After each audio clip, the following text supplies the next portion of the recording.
नमस्कार बच्चों, good morning. आज हम कक्षा 11 का घर्षण बल के बारे में पढ़ने जा रहे हैं। सबसे पहले आप ये जानते हैं, अपन पढ़ते हैं आज कि घर्षण बल क्या होता है और इसको कैसे उपयोग में लाते हैं। अगर हम फिजिक्स की बात करें तो घर्षण एक ऐसा गति विरोधी अवरोधक है जिसके बगैर हमारा काम चल ही नहीं सकता।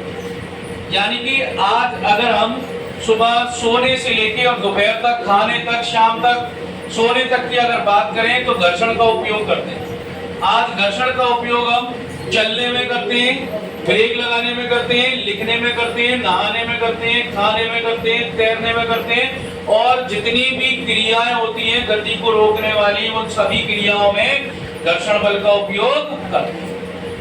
आज हम इसके बारे में, आप लोगों ने जनरली सुना है, देखा है घर्षण, लेकिन समझा नहीं है कि घर्षण बल लगता कैसे है और वो कार्य कैसे करता है। हमने सिर्फ घर्षण के बारे में सुना है और हम घर्षण के बारे में जानते भी हैं, लेकिन हमने घर्षण के बारे में पढ़ा नहीं। हम जब भी कोई अपनी डेली का काम करते हैं, दैनिक काम करते हैं, उसमें सब में घर्षण बल का उपयोग होता है। अब हम जानते हैं एक्चुअली ये घर्षण बल आया कहां से और कैसे बना और कैसे इसके बारे में बताया और क्या क्या ये कार्य कर सकता है। तो सबसे पहले हम घर्षण बल की बात करते हैं। तो ये वस्तु है और ये इसकी सतह और पृथ्वी की सतह या जिस वस्तु के ऊपर दूसरी किसी वस्तु को रखा जाए या गति कराई जाए। अब गति कराने के लिए हमें क्या चाहिए? आरोपित बल। तो आरोपित बल जब किसी वस्तु पर लगाया जाता है तो दोनों सतहों के बीच जो गति का विरोध करने वाला बल होता है, उस गति के विरोध करने वाले बल को गति विरोधी बल कहते हैं। क्या कहते हैं? गति विरोधी बल। अच्छा, या तो ये आरोपित बल लगाएंगे इस वस्तु पर, तो या तो वस्तु गति करेगी या गति करने का प्रयास करेगी। दोनों ही स्थितियों में जो विरोधक बल उत्पन्न होता है, यानी विरोधी बल उत्पन्न होता है, वही बेटा हमारा घर्षण बल होता है, जो कि विरोध कर रहा है। भाई इस पर आरोपित बल लगाया, या तो ये गति करेगा या गति करने का प्रयास करेगा। अगर हमने इससे ज्यादा बल लगा दिया तो गति कर जाएगा और अगर इससे कम बल लगाया तो गति करने का प्रयास करेगा।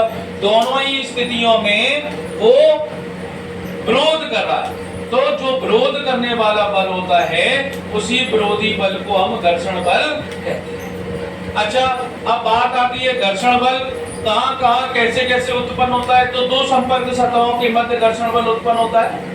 गति आपेक्षिक होनी चाहिए, यानी कि एक वस्तु स्थिर होनी चाहिए, दूसरी वस्तु गति करती होनी चाहिए।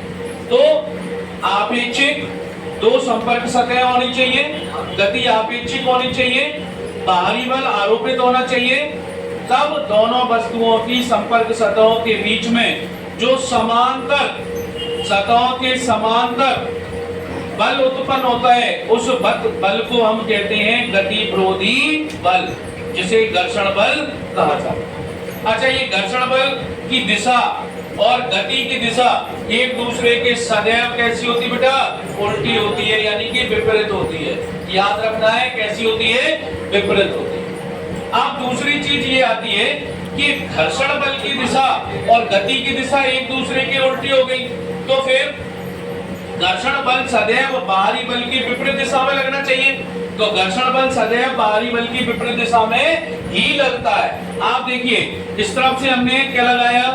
बाहरी बल, आरोपित बल, और यहाँ दोनों संपर्क सतहों के बीच जो गति का विरोध कर रहा है वो कौन सा हो गया? गति विरोधी बल। दोनों की दिशा कैसी हो गई? विपरीत हो गई। तो दोनों एक दूसरे के विपरीत लगता है। अच्छा, दो सतहों के बीच घर्षण कभी शून्य नहीं होता। आप किसी भी स्थिति में दो सतहें अगर एक दूसरे के संपर्क में आती हैं तो घर्षण बल उत्पन्न होगा ही होगा, कभी भी शून्य नहीं हो सकता। दुनिया में ऐसी कोई वस्तु नहीं बनी है जो कि घर्षण को शून्य कर दे। घर्षण न्यूनतम हो सकता है, घर्षण बढ़ सकता है, लेकिन घर्षण शून्य नहीं हो सकता। तो ये